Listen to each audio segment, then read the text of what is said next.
انا في العمليه الديمقراطيه ما غادي يمنعنا منها حتى شي واحد. هذا حقي قانوني دستوري وحق كل مغربي ومغربيه، بالتالي مارسته الى اخر المطاف.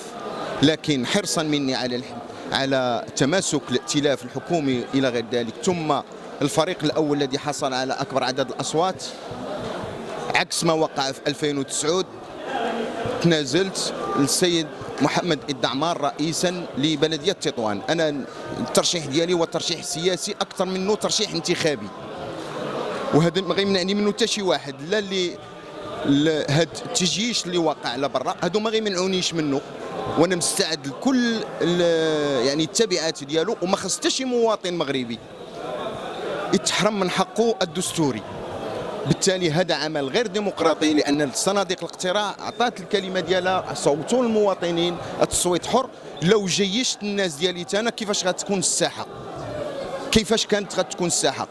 طلبت من الاخوان ديالي باش يضبطوا الاعصاب ديالهم وما يحضروش، حفاظا على وحده المدينه، على تماسك الشعب المغربي، على الاحتفال بهذا اليوم